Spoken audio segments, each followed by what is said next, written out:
Imagine this. It's the early 2000s, and out of the Arabian desert, a new city is rising.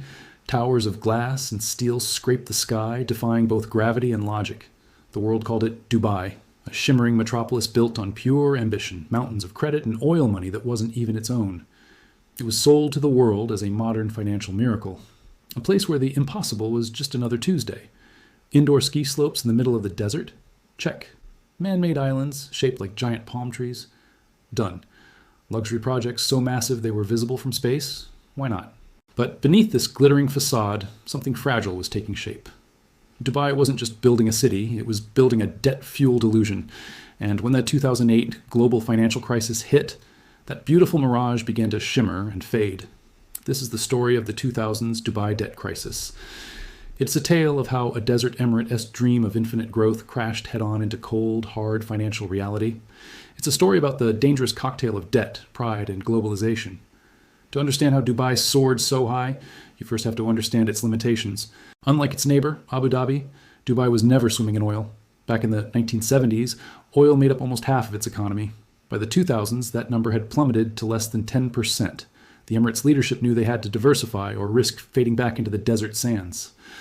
So, under Sheikh Mohammed bin Rashid Al Maktoum, Dubai launched one of the most audacious economic transformations in history. The goal wasn't just to grow, it was to turn a small Gulf trading post into a global titan of finance, real estate, tourism, and luxury. And for a while, it worked spectacularly. Dubai became a playground for globalization. Tax-free zones drew in foreign companies by the hundreds. Cheap labor from South Asia built entire neighborhoods seemingly overnight. Western architects and financiers flocked in, lured by the promise of endless opportunity in a place where the rules seemed as flexible as the shifting dunes. The projects grew more and more audacious. The Palm Jumeirah, an artificial island dotted with millionaire villas. The Burj Khalifa, destined to be the tallest building on Earth. The Dubai Marina, the largest man-made marina ever constructed. Each project wasn't just built to attract tourists. It was designed to dazzle investors. Dubai understood a fundamental rule of modern finance. Confidence is collateral. If you can make the world believe in your vision of unstoppable growth, the money will follow. And it did. Billions poured in from international banks, hedge funds, and investors chasing high returns in an era of cheap credit. Money was easy, and Dubai's state-owned companies borrowed heavily, funding one colossal project after another. But beneath the surface, the whole system was dangerously off balance. This rapid development wasn't being paid for by government revenue. It was driven by state-owned enterprises, or SOEs, which often acted more like high-risk investment banks than public utilities. The most important of these was Dubai World, a massive conglomerate that had its hands in everything from shipping and logistics to luxury resorts and real estate. Dubai World was the engine of the boom, but it was also its Achilles heel. To fuel its relentless expansion, Dubai World borrowed tens of billions of dollars from international markets. Lenders assumed these loans were backed by the Dubai government, but those guarantees weren't always as solid as they seemed. By 2008, the Emirate AS total debt had ballooned to an eye-watering $120 billion, nearly double the size of its entire economy. But as long as the river of global credit kept flowing, nobody seemed too concerned. Then came the global financial crisis. In September 2008, Lehman Brothers collapsed, sending a tidal wave of panic across the world and freezing credit markets solid. Suddenly, the same investors who had been desperate to lend money were yanking it out of anything that looked remotely risky. Dubai's property market, once the hottest in the world, came crashing down. Speculators fled. Construction cranes ground to a halt. Luxury apartments that had once sold out in hours were now just abandoned, half-built skeletons baking in the desert heat.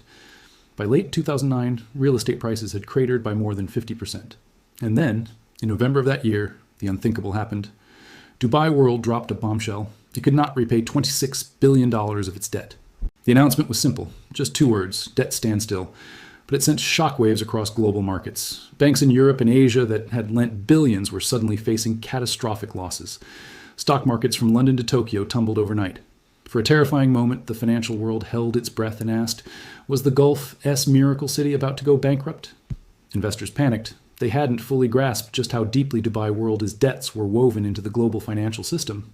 Western banks, already reeling from the 2008 crash, were exposed through a complex web of loans, bonds, and derivatives. The illusion of infinite money had just evaporated. At the heart of the crisis was a massive miscalculation of risk, fueled by the same kind of hubris that brought down Wall Street a year earlier. Everyone had just assumed that Dubai's debt was as safe as oil. After all, it was part of the United Arab Emirates, right? Surely Abu Dhabi, the wealthy, oil-rich capital, would step in and bail them out if things got bad. But Abu Dhabi wasn't rushing to write a blank check. The two Emirates had very different philosophies. Dubai was all about global ambition and flash, while Abu Dhabi was cautious and pragmatic. As the crisis deepened, tensions between them grew. Dubai's leaders tried to calm investors, but the markets weren't buying it. Then, just days before a major default was set to occur, Abu Dhabi stepped in. A $10 billion lifeline was extended to rescue Dubai World and keep its most critical projects afloat. The bailout saved Dubai, but it came at a price. Behind the scenes, the rescue fundamentally reshaped the political and financial power balance within the UAE. Dubai was forced to tighten its belt, restructure its debts, and hand over some of its financial independence to its oil-rich neighbor. The Burj Khalifa, which was completed shortly after the crisis, became the perfect symbol of this new reality. On its grand opening day in 2010, Sheikh Mohammed announced that the tower's name had been changed. It would no longer be the Burj Dubai. It was renamed the Burj Khalifa in honor of Abu Dhabi's ruler, Sheikh Khalifa bin Zayed Al Nahyan, the man whose money had just saved the city. The tallest building in the world now carried the name of the man whose bailout had kept Dubai from collapsing.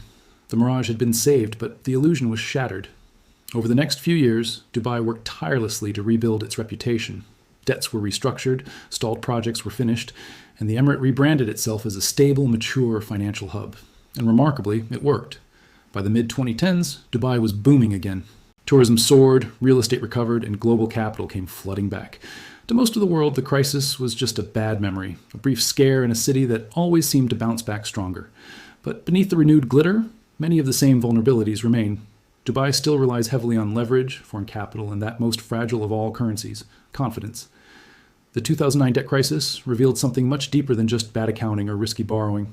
It showed that modern finance, no matter where it operates, runs on stories. In New York, the story is innovation. In London, it's tradition. In Dubai, it was pure ambition, the belief that you could turn sand into skyscrapers if you just borrowed enough to make people believe it was possible. But finance always, eventually, tests the line between vision and delusion. Dubai's story wasn't really about greed, it was about hubris. The belief that global credit was infinite, that your wealthy neighbors would always have your back, and that the future could be built so fast that the past could never catch up. And yet, perhaps the most remarkable thing about Dubai's debt crisis is that it didn't destroy the dream. Unlike other financial bubbles, Dubai's crash didn't lead to decades of stagnation. It adapted, it learned, and it reinvented itself. That resilience is both its greatest strength and its most potent warning. In a financial world that seems doomed to repeat the same cycles of boom and bust, Dubai is a living reminder that even the most dazzling illusions must one day face the simple math of reality. Today, the towers still stand, the lights still shine. The Burj Khalifa still pierces the sky, a monument to ambition and a memorial to the crisis that nearly brought it all crashing down. Dubai survived because, in a way, it had to. In a world addicted to spectacle, maybe no one wanted to believe the Mirage could ever truly vanish. But every illusion has its price, and every empire built on borrowed sand will eventually hear the wind. Thanks for watching. If you found this story fascinating, don't forget to hit that like button, subscribe to the channel, and ring the bell so you don't miss our next video. See you next time.